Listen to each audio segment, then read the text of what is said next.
ISKCON ও ভাগোয়া লাভ trap বিষয়ে কথা বলায় টঙ্গীর বিটিসিএল টিএনটি কলোনি মসজিদের খতিবকে নিখোঁজ করে ফেলা হয়।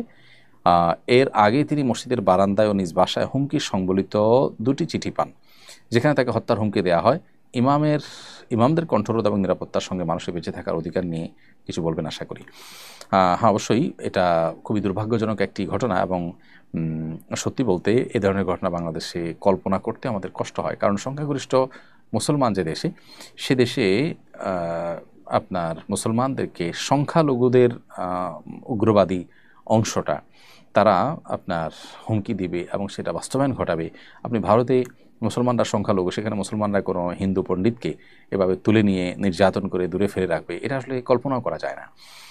কিন্তু দুর্ভাগ্যজনক বিষয় যে বাংলাদেশে আমরা আমাদের অন্য ধর্মাবলম্বী ভাই বোনদের সাথে সামাজিক সহাবস্থান চাই, কিন্তু সেখানে তাদেরও দুর্নামের কারণ তাদেরই যে উগ্র অংশটা আছে, সে উগ্র অংশ অর্থাৎ ইসকন এবং এ জাতীয় আরও যে সমস্ত প্রতিষ্ঠান উগ্রবাদী কার্যক্রমের সাথে লিপ্ত, তারা দিন দিন অ্যাগ্রেসিভ হয়ে আসছে এবং তারা রীতিমতো সমাজকে অস্থিতিশীল করবার জন্য অনেকগুলো উদ্যোগ ইতিমধ্যে নিয়েছে। 2014 সালে, 2016 সালে বিভিন্ন সময় ঢাকা এবং সিলেটে একাধিক ঘটনা দেখা গেছে যে তারা মসজিদে নামাজের সময় মানুষের নামাজে ডিস্টার্ব করেছে, কখনো তারাবির নামাজে, কখনো জুমার নামাজে ইচ্ছাকৃত গান বাজনা বাজানো, মুসল্লিদের উপরে চড়াও হওয়া, হামলা করার মতো ঘটনা ঘটেছে, অস্ত্রশস্ত্র নিয়ে মহড়া দিতে দেওয়ার মতো ঘটনা ঘটেছে। গত বছর এই একই প্রতিষ্ঠান ইসকন যারা হুমকি দিয়েছে ইমাম সাহেবকে, তাদের তরফ থেকে হুমকি বলেই কাগজে লেখা আছে এবং এই ধরনের কর্মকাণ্ড ইতিপূর্বেও তারা করেছে এবং মামলাও সেটা উল্লেখ করেছে।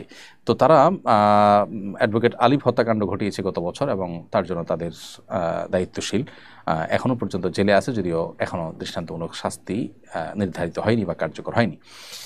এর পাশাপাশি 2019 সালে চট্টগ্রামে একটি স্কুলে বাচ্চাদেরকে হিন্দু ধর্মীয় আপনার বিশ্বাস জড়িত আছে এরকম প্রসাদ জাতীয় খাবার খাওয়ানো এবং বাচ্চাদেরকে জয় শ্রীরাম ইত্যাদি তাদের মুখ দিয়ে বলানো, এরকম ঘটনাও তারা কিন্তু ঘটিয়েছে।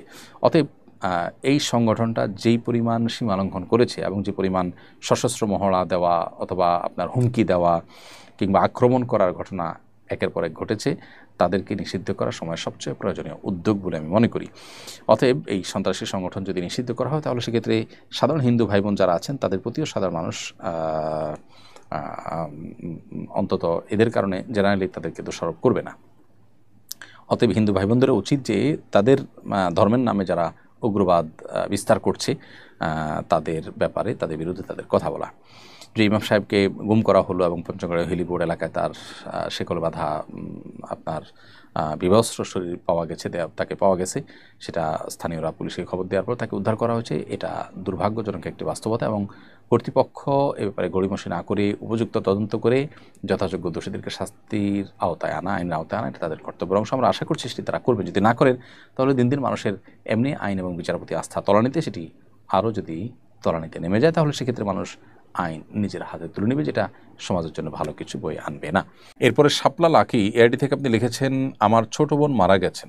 মারা যাওয়ার 1 সপ্তাহ আগে সে মাকে বলেছিল, মা আমার কাপড়ের মধ্যে কিছু টাকা আছে, তুমি নিও।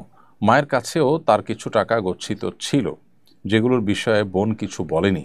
বোনের এসব টাকা মা ব্যবহার করতে পারবেন কিনা, নাকি বোনের স্বামীও ওই টাকার অধিকার আছে? বোন শাপলা লাখি, আপনার প্রশ্ন উত্তর হলো যে আপনার বোন মৃত্যুরোগে আক্রান্ত হয়ে যদি এরকম কথা বলে থাকেন, তাহলে সেটা ওসিয়ত হিসেবে গণ্য হবে।